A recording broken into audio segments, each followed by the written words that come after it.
As things start to tear down, the materials, yes, they will soon disappear, but the memories will never die with the Winnipeg Arena. That's what this next half hour is all about, right here on Manitoba Moments. In 1955, Winnipeg was flourishing. The city on the rivers was the third largest urban center in the country, and it was looking to expand. City officials decided it was time for a new meeting place for the community, and on the prairies, the center of the universe is the ice rink. The Winnipeg Arena was completed that year to replace the aging Winnipeg Amphitheater and the Winnipeg Olympic Rink. The original price tag was just over $2 million to open the doors. Officially, it opened on October the 18th, 1955, as the new home for the Winnipeg Warriors. The impact of the new building was definitely felt at the ticket gate. The opening game welcomed 9,700 fans, and it was the largest crowd to ever attend a hockey game in Western Canada at that time. Its original seating capacity was 10,100 seats, and over time the building grew. In 1979, a new score clock was purchased, and the original seating capacity was expanded by adding a second tier and extending the end of the original arena to increase the seating capacity to 15,500, just in time for the Winnipeg Jets to enter the NHL. During the 1980s, the upper deck was expanded, and in 1996, the Manitoba Moose commenced their inaugural season. Those 41 years were just the start of the rich hockey history on Maroons Road, but the Winnipeg Arena was way more than just hockey. In the summer of 1999, Winnipeg played host to the Pan American Games, and the old barn was used for volleyball, basketball, and gymnastics events. What turned out to be a multi-purpose facility also played host to major concerts throughout its lifetime.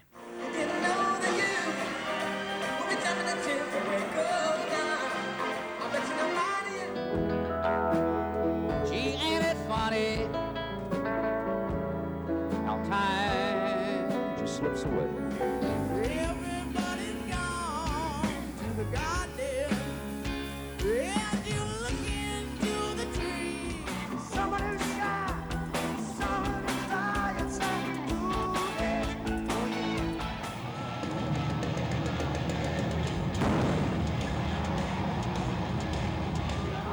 It's just a crime out here. Let's go, Winnipeg! Come on! It was the host of 2 World Curling Championships, and in January 2001, the Canadian Figure Skating Championships took place at the arena as well. Annual events such as the Shrine Circus, professional wrestling also drew a big crowd. Amateur sport was an important part of the Winnipeg Arena. It has supported the Winnipeg High School hockey program, as well as accommodated the Brandon Wheat Kings for their playoff games. Hollywood even came calling, as the arena was a great place for movie shoots. The building was used for the filming of the made-for-TV movie Inside the Osmonds and the ESPN film A Season on the Brink. That is a brief background, but when Manitoba Moments returns, we'll get personal with the old shrine and let the people tell their stories. Coming up after this.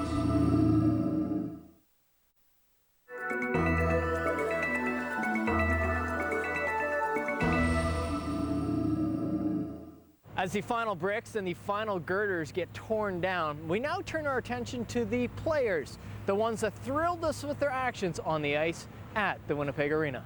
By far, hockey was the primary tenant for the Winnipeg Arena. The Winnipeg Jets of the WHA and the NHL called it home from 1972 to 1996. Obviously, it's the players that know this building inside and out. Well, I think like a lot of Winnipeggers, when I played with the Jets back in, I guess it was 85 to 88, and in the whiteouts, you know, in the playoffs against the Calgary, and those are probably the highlights, you know, beating the Flames in the playoffs and moving on against the Oilers, but it was always exciting to play in this building. In Winnipeg, likely that first game when I was able to play after getting the okay to play in the WHA, the Avco Cup games that we played here, playing the Soviet Red Army team and beating them 5-2, one New Year's Eve or one January 3rd, I think it was on my birthday. I remember coming across the ocean, celebrated 2 birthdays that year, one over in Europe and one here, and likely that game against the Czech national team where we came back and tied them 5-5 after being behind 5-2. A lot of great memories here, being able to bring professional hockey to Winnipeg and then being able to bring the Swedes and Finns over in mass and winning those AFCO Cups. They were great times. This is a great building. Actually, this hallway we're sitting in is probably one of the times I really remember, because I'm walking out here to the rink and it was like, you know, this is my chance to live my dream and make the NHL and play in the National Hockey League. So I have great memories in here, and especially this particular hallway. But this is a kind of building. It always had great ice, and when the games were cooking, I mean, the crowd was really felt like they were right on top here and quite loud. Before the teardown began, many of the old Jets that still call Winnipeg home got together one last time. Hey, Harry, oh, there we go. Hey, Chuck. A back checker. Oh. Come on in, Harry. Nobby gonna wear a helmet? Where's Jordy? He's over. I mean, no, I'd go free. I walked by that dress store and said, you guys might as well stay in here. It's over. Yeah, I know. Don't bet him. Waiting. No, I won't. Billy, how you feeling? A little sore? A little sore today? Yeah? The equipment colors are very familiar and for most, dearly missed. While the hair may now be a shade grayer, but the smiles and memories never disappear. We're starting to sweat already. Okay, those that are ready, get out if you're sweating already.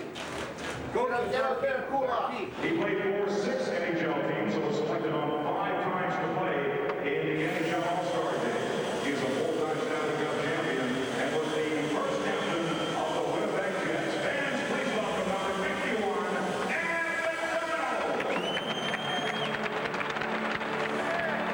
One last time to step on to what these guys consider as sacred ground. He's flying. When you see a rink go down, you kind of feel sad because it has so many great memories through the years.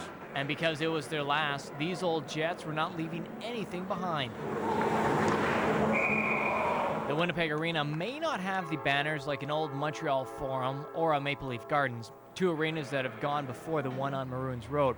But the sentimental feelings are still there. Well, I think the success those teams had in the earlier years, certainly the Montreal Canadiens, Maple Leaf Gardens, I mean, tradition is incredible in those areas. And I think Winnipeg has its own unique traditions as well, certainly with the World Hockey, with the Jets and all the years with the success they had with that team, and as well with the NHL and now the Moose. So it'll be interesting, future that we move to, but a sad one to see this arena close down. And it's the passing of an era. I watched the Chicago Stadium that I played in for 15 years be imploded and demolished, and a new one put up across the street, and it's a beautiful new building. Tearing down some of these old rinks, a lot of memories, a lot of things happened in them that you will always remember, and you hate to see them go, but you can't stop progress. A number of people have memories locked in their minds, but some have the reminders in their own backyard. On my horse farm, we have an indoor riding arena for in the winter when it's snowing and cold, and we have 2 rows of blue seats from here, so from the old Winnipeg Arena. You can replace old walls and build bigger, but what you can't replace is the aura. What's your fondest memory of your time here? Well, I would have to say back, when we, of course, come back with the Jets, they even got pro hockey back to Winnipeg. That was and it was a fun year, that really exceptional year the first year, and it was a great time, with Bobby and some of the guys that played here. Was just a fun time. Not to say that the new rinks are any nicer to watch a game in. Some of them are a little bit sterile. The new rink in Chicago is nothing like the old Chicago Stadium. There will never be a rink with the sphere of action that took place in the old Chicago Stadium. And that's the way a lot of these old rinks were. nostalgia, full of it. And but you have to keep up with the times. Sea of White was always a great memory or whatever, but I think my first game here against Toronto, and then I scored my 50th goal here against Chicago one night. Those types of things really stick out. The Jets left Winnipeg in 1996 bound for Phoenix, in part because this old building couldn't support an NHL team anymore. There is no question the Jets' legacy will never die, but does it lose some value now that the backbone to the memories is gone? I don't think so, because it's the city of Winnipeg. I mean, the Jets were the city of Winnipeg, and it's their home team, and like the Moose are now. And so when they move to a newer rink, it's just a new future, new ideas, and you know, new anticipation of what can come, and they can build new traditions. And I think it just kind of goes along with it. I mean, hockey's been around a long time, and there's a lot of traditions, and so I don't see that as change. I just see something to build on. Stay right there. When Manitoba Moments returns in one night, the Winnipeg Arena pays tribute to the men that made it famous. More from the superstars. That's up next.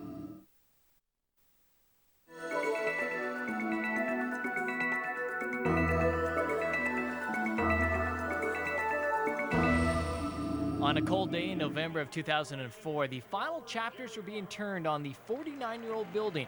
The men that made it famous came back to pay some last respects, and the fans joined them. Reminds me of the days when the Jets are here. It's the building's full, it's electric, it almost seems like you're going back in time, and I personally couldn't think of a better way to end a great tradition and a great era in a really neat building. Oh, it's pretty nice. Yeah, it's kind of crowded though. Hockey fan or not, on this night it seemed like everyone wanted to say goodbye one last time to an old friend.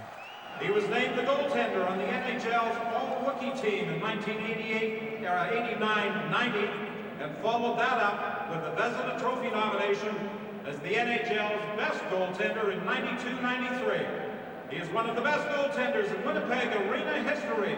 Welcome back, goalie Bob Essenza. What did you think of that reception tonight? It was great. Yeah, it really was nice. You know, they waited to get as many fans in the seat as possible before they started, and it was, you know, real nice to see, you know, a great turnout. Was it, did it touch you? Did it remind you of the Whiteouts? The loudness, the cheers? A little bit, but like I say, it wasn't a full building yet, just because it was an hour and a half before game time. But you know, we got a great reception from everybody, and you know, it certainly brought back a lot of memories. Your fondest memory of this building? Well, I think you already mentioned it, the Whiteouts. You know, it's hard to surpass that as you know, an event that was you know, etched in all of our minds and, you know, our hearts forever, for sure. Rewarded with the Calder Memorial Trophy as the NHL's Rookie of the Year. He's gone on to play 9 NHL All-Star games, and in 1999 was awarded the Rocket Richard Trophy as the NHL's leading goal scorer. Please welcome back the Finnish Flash, Teemu Selanne.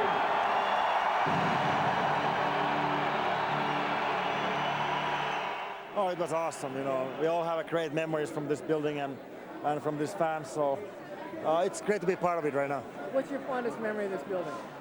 Well, probably my first year at the playoffs, the white noise. It was incredible, the feeling and the intensity in the building, and all the people and the fans. They have been just unbelievable, and it was. I'm very happy I started my career here. He's an international hockey and Winnipeg Arena legend. Welcome back, Ulf Nilsson. It's like hockey is such a big part of the Canadian society, and all the things that have happened to Winnipeg, both good and bad things, losing a team and everything like that. But I think it's not that sad to lose a building when you have something better to go to, because it's not really the brick and mortar that makes it. It's really the people, and it's the fans and the players that have been here. For those draped in the rich hockey tradition that the city holds, they were able to watch a reunion of old friends and line mates. This is the way it's supposed to be. Leaving a building, a sold-out house. The fans is really a part of it. We're actually the so-called legends or guests in this house. This belongs to everybody that comes in and loves the game. Can I ask you what your fondest memory of this arena is. Oh, I don't know. I got several of them. I just can't think of one particular one, okay? Because we've been regular fans here all the time.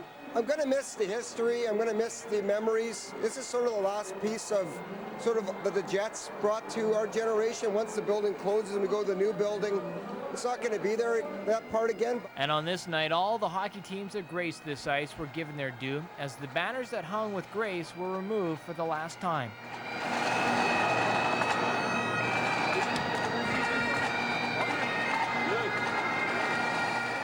Now the fans will have their say. That's what this building was built for. One last skate for those that bound the memories together. That's next on Manitoba Moments. Watch CTV News, weeknights at 6.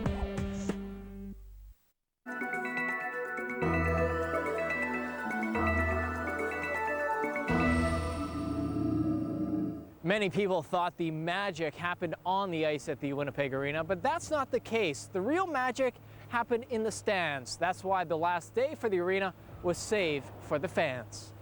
November 7th, 2004, the Winnipeg Arena opened its doors to the public one last time.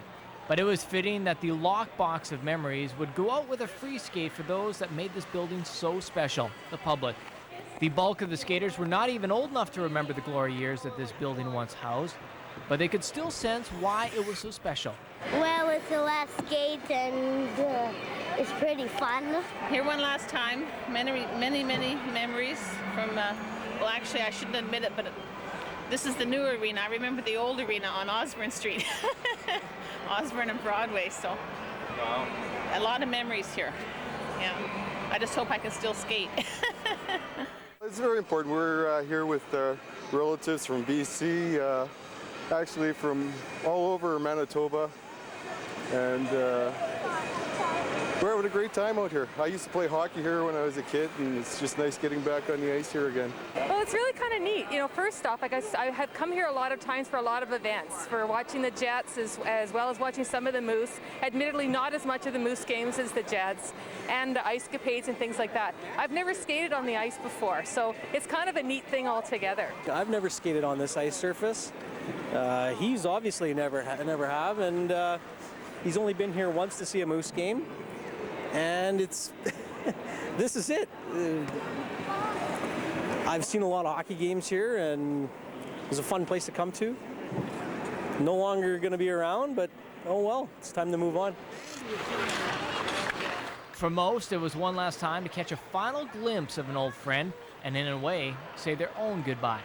Definitely is an end of an era. There was just so much great hockey. I had a season ticket here with the Jets when they first started with Bobby Hall and all the greats we used to have here, Thomas Steen, Ulf Nilsson, Schuberg. We just had so many greats, and at one time we had the greatest team in the world, and then we went into the NHL and they just took our team apart, left us with 2 players, and it was sad because we should have actually won the Stanley Cup. We had a team that was good enough to do that. Just a lot of memories, and coming to the Jets games and walking through the front doors and all the people in white and coming to the playoff games and getting chills up my spine, and just won't have that experience anymore.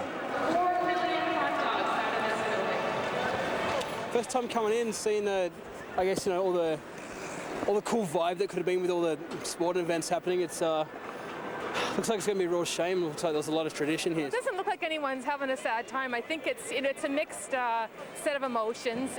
There's a lot of history in this building. There's a lot of history because of things like having the Winnipeg Jets having played here. And on the other hand, it's really cool to be thinking we're moving into a neat state-of-the-art facility in terms of for another ice facility. But that history isn't there. So I think that's the sort of sad part of it. Last night was an extremely emotional game to watch and see the fans out here like they haven't been for probably at least 10 years or thereabouts since the Jets had left, and just see the interest that Winnipeggers have in hockey. So it's been, I think, overall a neat couple of days. At times like these, you can't help but talk about your favorite memories. Well, I've got about 3 favorite memories. Probably in 1972, when I was 10 years old, I was in school and the Soviet national team was playing against the Team Canada. And way up in Section 7, my mom said that she was a cleaning lady, had to come in and clean some of the arena up, so she came down here to watch some practice. And back then in 1972, the Iron Curtain, you couldn't go in there and watch any of the practices, all private and that. Probably the second one to be the first tuxedo night. I can't even remember what year it was. What year? Johnny was 11? Yeah. So probably about 31 years ago, I guess, or no, not 31, 21 years ago. Anyways, we came down here for the first tuxedo with Montreal to show them we have some class, and we went to Old Spaghetti Factory, took the bus down here. There was myself, my best friend, and my nephew. And we spray painted our running shoes bright orange and our hats bright orange and wore black tuxes and ran around the arena with a banner from the Winnipeg Jets and with the Old Spaghetti Factory thing. And there she was, just walking down the street, needless to say, with a bunch of schnapps in us. Not the 11-year-old, of course. And then another one would be 1978, which they just flashed up there when the Soviet national team played against the Winnipeg Jets. And my best friend and I were sitting down in that corner, front row. And I had my camera, still got pictures when they scored all the goals against Stretchak. And it's just an excellent hockey game. So those are probably the three best memories for myself. At the same time, it was the right time to bid farewell and look towards the future. I'm looking forward to a new arena. This arena has passed its prime, but there's been a lot of great memories and great times here. We were here for the Moose game last night. I was here right at front row for the playoff game against Detroit, the whole series. We were here for that, and it was just a fantastic time then, and it was a fantastic time last night. Too bad we lost in the shootout. I guess for maybe some of the old timers, might be a sad time for them. Myself, I'm not that old yet, and I think it's a happy time because we're moving up. We're going into a brand new MTS Center. That's going to be a lot of fun for this little guy when he starts going there and seeing a lot of the Moose games. So it's a happy time.